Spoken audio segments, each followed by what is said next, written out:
Good morning Odisha. आज 28 अगस्त 2026 शुक्रवार। तेबे आसंतु नजर पकेबा आज दिनर टॉप 20 खबर गुडी ऊपर।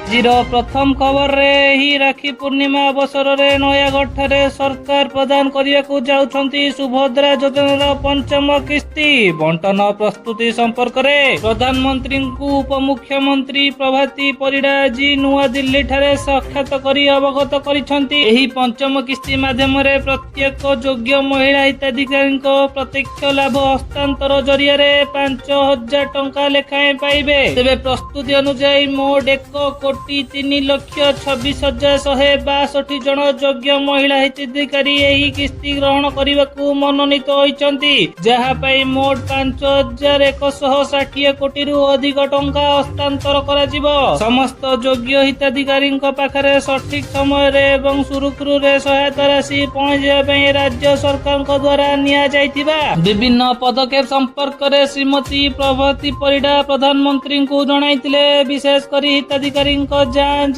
केवाईसी आधार संयोगीकृत बैंक अकाउंट एवं अन्य बैंकिंग सुव्यवस्था को सुदृढ़ करा जायछि। तेबे राज्यर महिला मानक आर्थिक सशक्तिकरण एवं सामाजिक अंतर्भुक्तिकरण को नहीं आगे जिबारे एही पंचम किस्तीर गुरुत्वपूर्ण भूमिका संपर्क में मध्य उपमुख्यमंत्री प्रधानमंत्री को आलोकपात करथिले। प्रति खबर रक्षा बंधन अवसर रे महिला यात्री को राज्य सरकार राखी उपहार। महिला सम्मान और सशक्तिकरण क्रूड पक्षर एक बड़ पदक्षेप निया जायछि। राखी अवसर रे आम बस रे महिला माने गोटे दिन मागणा और सुरक्षित यात्रा करुछंती। तेबे गतकाली एही देयमुक्त यात्रा सुविधा घोषणा करा जायतिला। तेबे भुवनेश्वर, कटक, पुरी, राउरकेला, संबलपुर, बरहमपुर और केन्दुझर समेत 7टी प्रमुख सहर रे चलाचल करुथिबा समस्त आम बस रे गोटे दिन महिला को मागणा यात्रार सुविधा उपलब्ध रही। यह द्वारा दिनकरे प्राय 1 लाख रु अधिक महिला यात्री उपकृत हेबे बोली आशा करा जाउछि। प्रति खबर आगामी दिन रे बंगोपसागर ऊपर आउ एक लघुचाप क्षेत्र सृष्टि हेबाकु जाउछि, जहा फल रे ओडिशार पाणीपाग स्थिति रे पुणी थरे परिवर्तन होई पारे बोली आकलन करिछि पाणीपाग विभाग। तेबे एहार प्रभाव रे आगामी 7 दिन पर्यंत ओडिशा रे प्रबल रु अति प्रबल वर्षा होई पारे, जहाकु नै पाणीपाग विभाग समस्तଙ୍କୁ सतर्क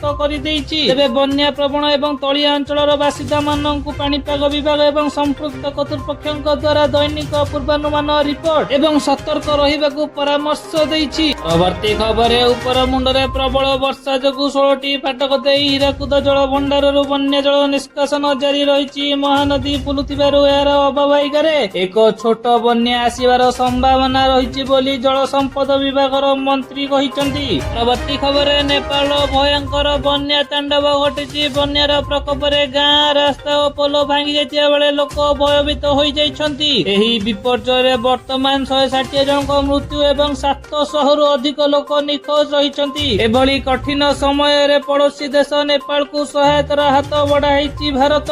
भारतर वायुसेना रिलीफ और उद्धार कार्य पई प्रस्तुत होइछि। जरूरी रिलीफ सामग्री और औषध नै भारतीय वायुसेनार विमान नेपाल अभिमुखे यात्रा करिछि। तेबे नेपाल पई प्राय 10 टन जरूरी रिलीफ सामग्री और औषध नै यात्रा करिछि। दुर्गम पहाड़ी अंचल रे रिलीफ सामग्री पहुंचाइबारे एही विमान गुरुत्वपूर्ण भूमिका नै पारे। बन्या रे फसी रहिथिबा लोकंकु सुरक्षित भाबे बाहर करिया पई भारतीय वायुसेनार हेलिकॉप्टर गुडिक मध्य प्रस्तुत रखा जायछि। दुर्गम पहाड़ी अंचल एवं जेउठारे रनवे नहीं सेठारे एही विमान और हेलिकॉप्टर रिलीफ और उद्धार कार्य रे बेस सहायक होई परिबो। परवर्ती खबर पुराना गाड़ी मालिकंक पई बढ़िला चिंता। केंद्र सरकारक सड़क परिवहन मंत्रालयर नुआ नीति को नै चर्चा जोर धरिछि। तेबे कागज पत्र नवीकरण होई नथिबा गाड़ी गुडी को रास्तारू हटाइबा नै पदक्षेप निया जाउथिबा कहजाछि। एहारी भितरे ओडिशार प्राय 20 लाख गाड़ीर पंजीकरण सर्टिफिकेट बा आरसी बातिल होइथिबा दाबी करा जाउछि। आरसी बातिल होइथिबा गाड़ी गुडीक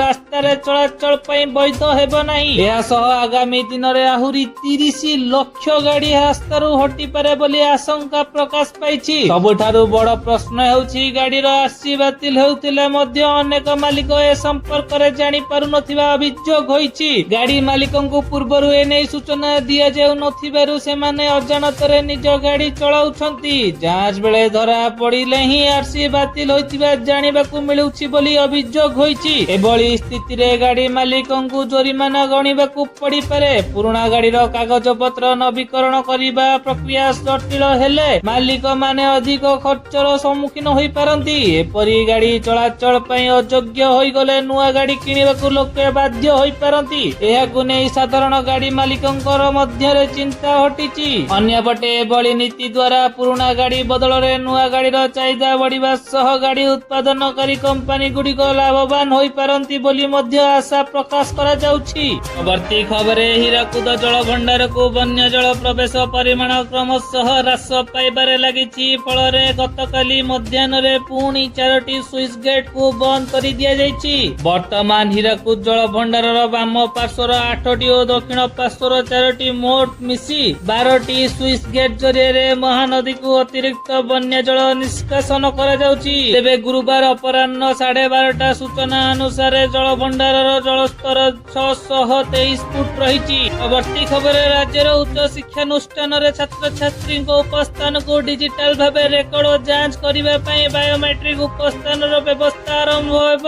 ଜ୍ଞାନୋଦୟ ଶିକ୍ଷାରୁ ସମୃଦ୍ଧି ଯୋଜନାର ହିତାଧିକାରୀ ଛାତ୍ରଛାତ୍ରୀଙ୍କ ପାଇଁ ସର୍ବନିମ୍ନ 75 କ୍ଲାସ ଉପସ୍ଥାପନ ଆବଶ୍ୟକ ଥିବାରୁ ଏହି ବ୍ୟବସ୍ଥା କରାଯାଉଛି। ତେବେ ଅଗଷ୍ଟ 25ରୁ ଏହି ପାଇଲଟ ପ୍ରକଳ୍ପ ଆରମ୍ଭ ହୋଇଛି। ପ୍ରଥମ ପର୍ଯ୍ୟାୟରେ ରାଜ୍ୟର 10ଟି ଉଚ୍ଚ ଶିକ୍ଷାନୁଷ୍ଠାନରେ ଏହି ବ୍ୟବସ୍ଥା ପାଇଲଟ ଭିତରେ ଲାଗୁ ହୋଇଛି। ଏଥିରେ ଛାତ୍ର ନାମ ପଞ୍ଜୀକରଣ, ବାୟୋମେଟ୍ରିକ ତଥ୍ୟ ରେକର୍ଡ ଉପସ୍ଥାପନ ରେକର୍ଡ ସହ ତଥ୍ୟ ସମନ୍ୱୟ କରାଯିବା ପରେ ରାଜ୍ୟବ୍ୟାପୀ କଲେଜରେ ଏହି ବ୍ୟବସ୍ଥାକୁ ଲାଗୁ ହେବ। ତେବେ ଶିକ୍ଷକମାନେ ପ୍ରଥମ ନିଜର ଆଟେଣ୍ଡାନ୍ସ ରିପୋର୍ଟ କରିବେ। ଏହାପରେ ଶିକ୍ଷକମାନେ ପିଲାମାନଙ୍କର ପ୍ରେଜେଣ୍ଟ କିମ୍ବା ଆବସେଣ୍ଟ ଭାବେ ଚିହ୍ନଟ କରିବେ। କ୍ଲାସର ଲାଇଭ ଫଟୋ ନେଇ ଉପସ୍ଥାପନ ସବମିଟ କରିବାକୁ ପଡିବ। ପାଇଲଟ ପ୍ରକଳ୍ପର ଅନୁଭୂତି ଓ ମତାମତକୁ ଆଧାର କରି ବ୍ୟବସ୍ଥାର ମୂଲ୍ୟାଙ୍କନ, ସୁଧାର ଓ ସ୍ଥିରକରଣ କରାଯିବ। ଏହାପରେ ଅନ୍ୟ ଯୋଗ୍ୟ ଶିକ୍ଷାନୁଷ୍ଠାନରେ ରାଜ୍ୟବ୍ୟାପୀ ଭାବେ ଏହାକୁ ଲାଗୁ କରିବାର ପ୍ରସ୍ତାବ ରହିଛି।